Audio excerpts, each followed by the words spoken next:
பொதுவாக கொரட்டை அப்படின்றது பார்த்தீங்கன்னா, நீங்க சொன்ன மாரி அவங்களுக்கு தெரியாது. மத்தவங்களுக்கு தான் அது ஃபீல் பண்ணுவாங்க. நைட்ல இதனால நெறைய ஃபேமிலில இஷ்யூஸ் ஆகுறதோ, நெறைய நடந்துட்டு தான் இருக்கு.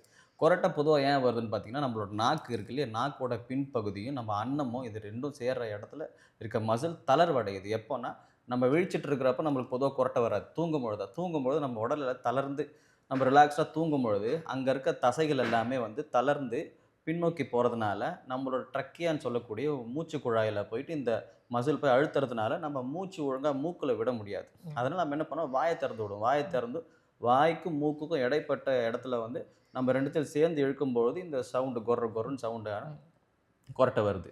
இது பொதுவா இதான் முதல் ரீசன். அதுக்கு அடுத்து பார்த்தீங்கன்னா, ஒபிசிட்டி அதிகமா அ கொழுப்பு சத்துக்கள் உள்ளவங்க, பிளஸ் வந்து கொழுப்பு அதிகமா நிறைந்த உடல்லயும் வந்து அழுத்தங்கள் அதிகமாகி, இந்த மசில் தளர்ந்தோ, இல்ல வந்து அங்க கொழுப்புகள் நிறைய சேர்ந்தோ, இவங்களுக்கு இந்த மூச்சு விட சிரமப்பட்டு விடலாம். 3வது கோழைச்சளி சொல்லுவாங்க. ம். கோழைச்சளின்ட்டு அதிகபட்ச அ கபம். ம். அவங்க தலையிலயும் சரி, இல்ல சைனசைட்டிஸ்ல சரி, இல்ல கபம் அதிகமா சேரும்பொழுது, இவங்களுக்கு வந்து இந்த கொரட்டை அதிகமா வரத நம்ம பார்த்துட்டு இருக்கிறோம். ஸோ பொதுவா நம்ம குறட்டை அப்டின்னாலே அது வந்து ஆண்கள் சம்மந்தப்பட்ட விஷயம் அப்டின்னு தான் நம்ம ம். நம்ம சினிமால காட்டினாலும் சரி, இல்ல ஒருத்தவங்கள நம்ம நம்ம நேரடியா பார்த்தா கூட நெறையா ஆண்கள் தான் குறட்ட விடுறாங்க. பெண்களுக்கு இந்த இஷ்யூஸ் இருக்கா? இருக்குன்னா அது எதனால? இது சேம் ரீசன் தானா? இல்ல. மனிதர்கள் எல்லாருமே எல்லாருக்குமே இந்த பிரச்சனை இருக்குது. ஆண், பெண்ட்டு அது சினிமால நம்ம நெறைய காட்டுறோம், இது பண்றோம் பார்க்கறதுனால.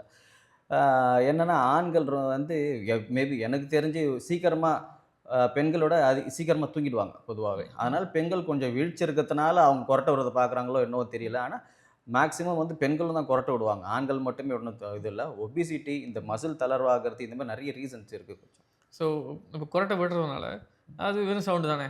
அத ம். அது என்ன என்ன ஆயிட போது? ம். அப்டின்னு ரொம்ப அசால்ட்டா. ஏன்னா வந்து அதனால அவங்களுக்கு அவங்க பெயினோ, இல்ல வேற எந்த மாரியான சைட் எஃபெக்ட்ஸோ தெரியல. நிஜமாலே குறட்ட விடுறனால மத்த இஷ்யூஸ் சைட் எஃபெக்ட்ஸோ, இல்ல மத்த டிசீஸோ காசு வரதுக்கான வாய்ப்பு இருக்கா?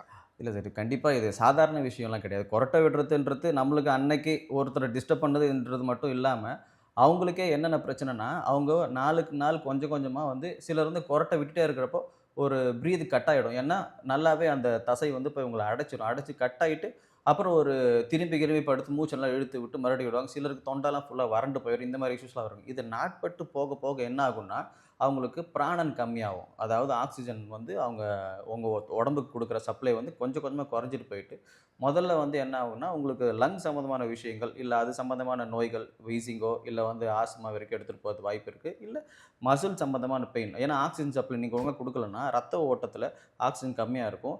முதல்ல கால் வலி வரும். நம்ம கொரட்டைனால தான் நம்மளுக்கு காலு, கண்டச்சதெல்லாம் வலிக்குதுன்னு கூட நம்மளுக்கு தெரியாது. கொரட்டைனால நம்ம கண்டிப்பா மசில்ல பெயின் வர்றதுக்கு உண்டான வாய்ப்புகள் நெறையவே இருக்கு.